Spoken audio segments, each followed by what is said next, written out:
प्यारे विद्यार्थियों, आप सभी को मेरा नमस्कार। मैं डॉक्टर नेमीचंद कुमावत, सहायक आचार्य हिंदी विषय, राजकीय महाविद्यालय की आपके इस BA पार्ट थर्ड विषय हिंदी साहित्य की द्वितीय प्रश्न पत्र की आज की इस ऑनलाइन कक्षा में मैं आप सभी का हार्दिक स्वागत और अभिनंदन करता हूं। पिछली हाल ही की जो ऑनलाइन कक्षाएं हो रही है वो आपके कहानी संचयन पाठ्यपुस्तक पर मैं आपको कहानियाँ पढ़ा रहा हूँ। और आपके पाठ्यक्रम में दो पाठ्यपुस्तक है, एक जो मेहंदी को रंग उपन्यास और दूसरी पाठ्यपुस्तक कहानी संचयन है। इस कहानी संचयन में कुल 9 कहानियाँ संकलित हैं। आरंभिक 8 कहानियों का हम अध्ययन कर चुके हैं। पिछली हाल ही की जो ऑनलाइन कक्षा हुई थी जिससे हमने आपकी 9वीं कहानी जो है खोई हुई दिशाएं, कमलेश्वर जी के द्वारा रचित कहानी को हमने आरंभ किया था। इस कहानी का मुख्य पात्र चंदर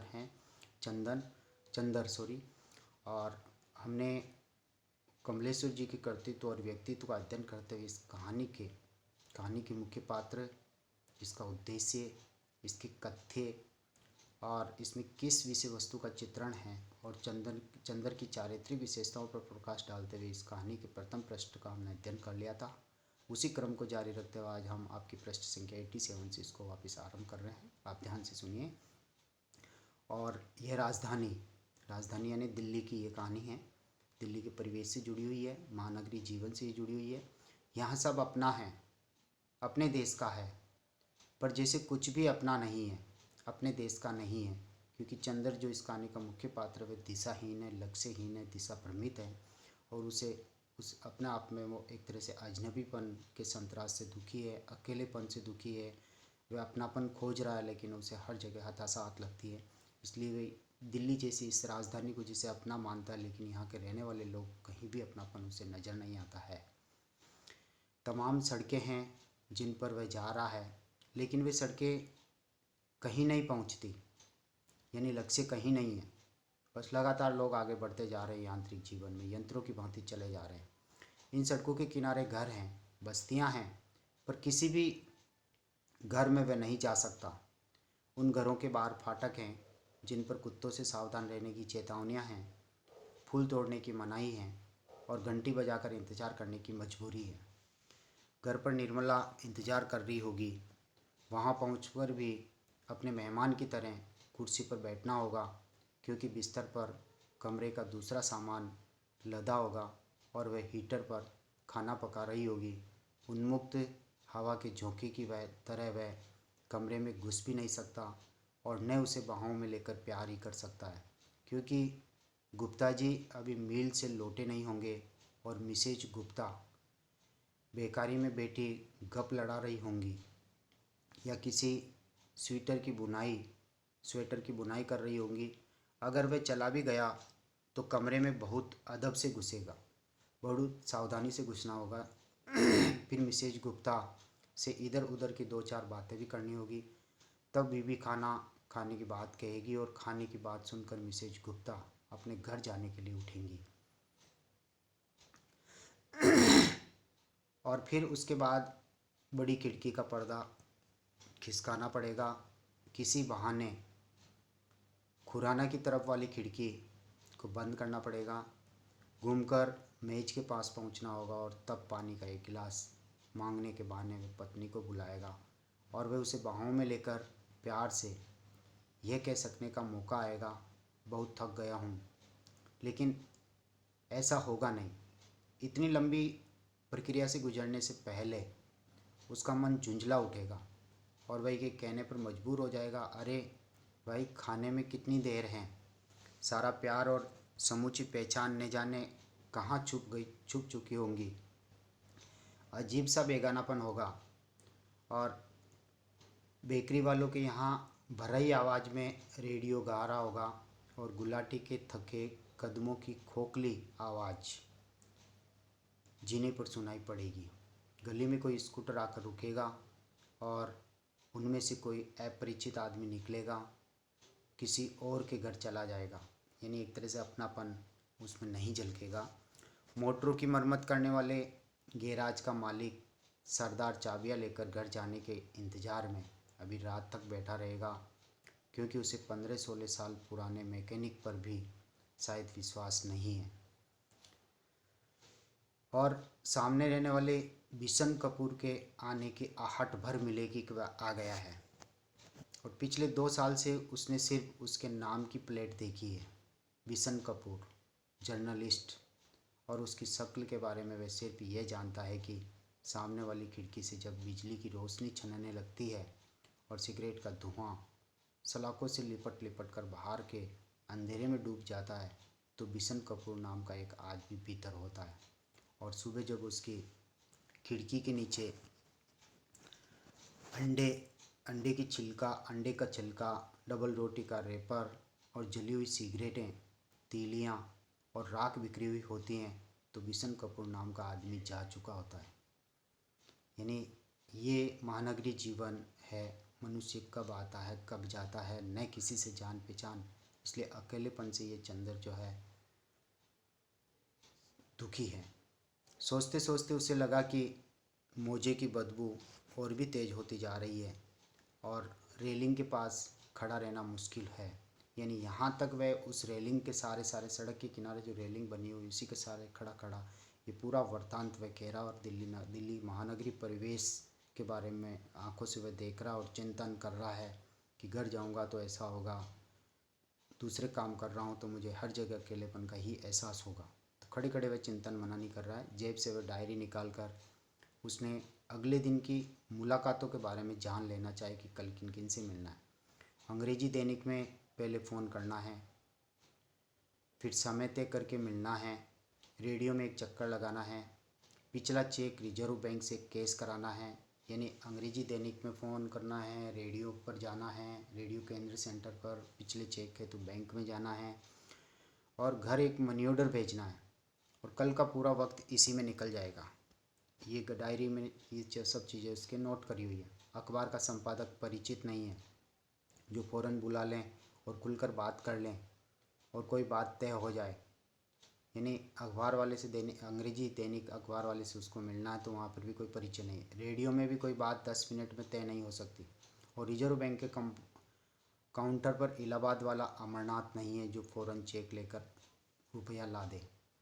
डाकखाने पर व्यापारियों के चपरासियों की भीड़ लगी होगी जो 10-10 मनी ऑर्डर के फॉर्म के लिए लाइन में होंगे और एक कागज़ पर पूरी रकम और मनी ऑर्डर कमीशन का मिजान लगाने में मशगूल होंगे और उनमें से कोई भी उसे नहीं पहचानता रहेगा। यानी वह डायरी में जो नोट किया हुआ है कि कल मुझे क्या क्या काम करना और उसके बारे में पहले ही चिंतन मनन कर लेता है कि वहाँ पर मुझे ऐसा मिलेगा। एक क्षण की जान पहचान का सिलसिला सिर्फ फाउंटेन पेन होगा जो कोई न कोई हरूफ लिखने के लिए मांगेगा और लिख चुकने के बाद अपना खत पढ़ते हुए वह बाएं हाथ से उसे कलम लौटाकर शायद धीरे से थैंक यू कहेगा और टिकट वाले काउंटर की ओर बढ़ जाएगा। यानी केवल पेन स्वार्थ पूरा करने के लिए लोग पेन मांगते हैं और थैंक यू कह कर के चले जाते हैं। ये एक तरह से अपनापन कहीं नहीं झलकता इसमें। और तब उसे झुंझलाहट सी हुई। डायरी हाथ में थी और उसकी निगाहें फिर दूर की ऊंची इमारतों पर अटक गई थी जिन पर बिजली के मुकुट जगमगा रहे थे और उन नामों में से वे किसी को नहीं जानता था। इलाहाबाद में सबसे बड़े कपड़े वाले के बारे में इतना तो मालूम था कि पहले वह बहुत गरीब था और कंधे पर कपड़ा रखकर फेरी लगाता था और अब उसका लड़का विदेश पढ़ने गया हुआ है। और वे खुद बहुत धार्मिक व्यक्ति हैं जो अब माथे पर छापा तिलक लगाकर मनमाना मुनाफा वसूल करता है और कॉरपोरेशन का चुनाव लड़ने की तैयारियां कर रहा है। लेकिन यहाँ कुछ भी पता नहीं लगता, किसी के बारे में कुछ भी मालूम नहीं पड़ता कौन क्या कर रहा है और कैसे जी रहा है। कनॉट पैलेस में खुले हुए लॉन हैं, तनहा पेड़ हैं और उन दूर दूर खड़े तनहा पेड़ों के नीचे नगर निगम की बेंच हैं जिन पर थके हुए लोग बैठे हैं। और लॉन में एक आध बच्चे दौड़ रहे हैं। बच्चों की शक्लें और शरारतें तो बहुत पहचानी सी लगती है, पर गोलगप्पे खाती हुई उनकी मम्मी अजनबी हैं। यानी वो कोई जान पहचान और परिचय नहीं बढ़ाती हैं क्योंकि उसकी आंखों में मासूमियत और गरिमा से भरा प्यार नहीं है। उसके शरीर में मातृत्व का सौंदर्य और दर्प भी नहीं है। उसमें सिर्फ एक खुमार है और एक बहुत बेईमानी और पीटी हुई ललकार है जिसे न तो नकारा जा सकता और न ही स्वीकार किया जा सकता है। और वे ललकार सब कानों में गूंजती और सब बहरों को एक तरह से बहरों की तरह वह गुजर जाती है। तो इस तरह का यह शहरी वातावरण का चिंतन चंदन जो है एक जगह बैठा बैठा वह कर रहा है। और कहानी में जब हम आगे बढ़ते हैं तो देखिए 89 पृष्ठ से, लॉन पर कुछ क्षण बैठने को मन भी उसका हुआ था, पर उसे लगा कि वहाँ कोई भी ठिकाना नहीं है। अभी कल ही तो चोर की तरह दबे पांव घास में बहता हुआ पानी आया था और उसके कपड़े उसमें भीग गए थे, वह लॉन में बैठने के कारण। तना खड़े पेड़ों और उसके नीचे सिमटते अंधेरे में अजीब सा खालीपन है। तनाही यानी तनाव, अकेलापन ही सही, पर उसमें अपनापन तो है ही। पेड़ों के नीचे उसमें अपनापन, प्रकृति में अपनापन नजर आता है।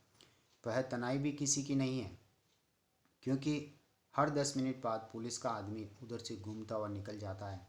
झाड़ियों की सूखी टहनियों में आइसक्रीम की खाली कागज और चने की खाली पुड़ियाँ उलझी हुई है, या कोई बेघर बार का आदमी शराब की खाली बोतल फेंक कर वहाँ चला जाता है। कोई किसी से कोई मतलब नहीं, सब अपने अपने स्वार्थों में लगे हुए हैं। डायरी पर फिर उसकी नज़र जम गई और शोर शराबे से भरे उस सैलाब में, भीड़ भाड़ में वह बहुत अकेला सा महसूस करने लगा। कहीं भी उसे अपनापन नज़र नहीं आ रहा है। लोग यांत्रिक जीवन जी रहे हैं और उसे लगा कि इन 3 सालों में ऐसा कुछ भी नहीं हुआ जो उसका अपना हो, जिसे वह अपना कह सके। हर जगह उसे एक तरह से अजनबीपन का ही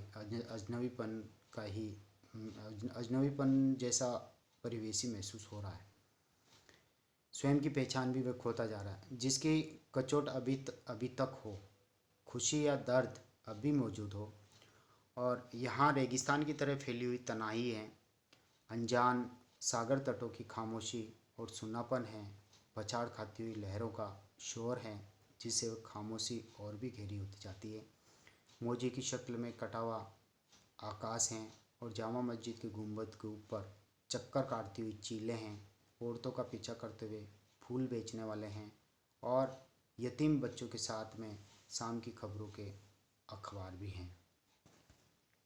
और तभी चंद्र को लगा कि एक अरसा हो गया, यानी काफ़ी समय हो गया है, एक ज़माना गुजर गया। वह खुद अपने से नहीं मिल पाया, यानी अपने आप से वह बात नहीं कर पाया। अपने से बातें करने का वक्त भी उसे नहीं मिला। यह भी नहीं पूछा कि आखिर उसका अपना हालचाल क्या है। अपने आप से वह बात नहीं कर सका। वह तो केवल अपनेपन खोजने में लगा हुआ है। और उसे खुद को क्या चाहिए। हल्की सी मुस्कुराहट उसके होठों पर आई और उसने आगे हर शुक्रवार के आगे नोट किया, खुद से मिलना है। शाम 7 बजे से 9 बजे तक खुद से ही मिलना है। और आज शुक्रवार ही है और ये मुलाकात आज ही होनी चाहिए। घड़ी पर नज़र जाती है, आज 7 ही बजे हैं। पर मन का चोर हावी हो जाता है। क्यों न टी हाउस में एक प्याला चाय पी ली जाए। और न जाने क्यों मन अपने से घबराता है। वह अपना आप से घबरा रहा है, रह रह कर कतराता है। तभी उस पार से आता हुआ आनंद दिखाई दिया, उसका एक मित्र आनंद। और वे उससे भी नहीं मिलना चाहता। बड़ा बुरा मर्ज है आनंद। वह उस छूत से बचा रहना चाहता है। आनंद दुनिया में दोस्त खोजता तो है, लेकिन ऐसा दोस्त जो जिंदगी में गहराई में नहीं उतर सके। बस ऐसा ही दोस्त चाहिए जो केवल हल्की जान पहचान रखे, उसके साथ कुछ देर तक रह सकें और बात कर सकें। और उसकी बातों में गाइडों की तरह खोखलापन है, केवल दिखावा है। और उसे लगा कि वही खोखलापन खुद उसमें भी कहीं न कहीं है। उसने भी उन खंडहरों में समय बर्बाद किया है, जिनकी कथाएं अधपढ़े गाइडों की ज़बान पर रहती है, और जो हर बार उन मरी हुई कहानियों को हर दर्शक के सामने दोहराते जाते हैं। वे दीवाने खास हैं, जरा नक्काशी देखिए। यह हीरे जवाहरात से जड़ा सिंहासन है, ये जनाना हमाम है, और ये वह जगह है जहाँ बादशाह अपनी रियाया को दर्शन देते थे। और वह महल सर्दियों का है, ये बरसात का है, और ये हवादार महल गर्मियों का है। और इधर आइए संभल के, ये वह जगह हैं जहाँ फांसी दी जाती हैं। तो इस तरह से, जो एक तरह से कहने का तात्पर्य, जो गाइड करने वाला लोग होता है, जो अतिथियों को, जो भ्रमणशील जो लोग होते हैं, दर्शन करने के लिए जाते हैं बाहर ऐतिहासिक स्थलों के, और उनको जो गाइडेंस करने वाले मार्गदर्शक वाले रटी रटाई भाषा वो एक तरह से बोलते हैं। तो उनमें भी एक तरह से खोखलापन ही चंद्र को नज़र आ रहा है, कि सर्वत्र एक तरह से खोखलापन ही दिखाई दे रहा है। तो प्यारे विद्यार्थियों, आज की इस ऑनलाइन कक्षा को हम यहीं समाप्त करते हैं। अगली जो ऑनलाइन कक्षा होगी वो इसी पृष्ठ संख्या हम 90 से आरंभ करेंगे। तब तक के लिए आप सभी को धन्यवाद। जय हिंद, जय भारत। प्यारे विद्यार्थियों, आप कॉलेज के इस यूट्यूब चैनल पर अपलोड किए गए इन वीडियोज़ को लाइक ज़रूर करें और कॉलेज के इस यूट्यूब चैनल को आप सब्सक्राइब जरूर करें, क्योंकि सब्सक्राइब करने पर ही आपकी महाविद्यालय में ऑनलाइन उपस्थिति सुनिश्चित हो सकेगी। आप सभी को बहुत बहुत धन्यवाद।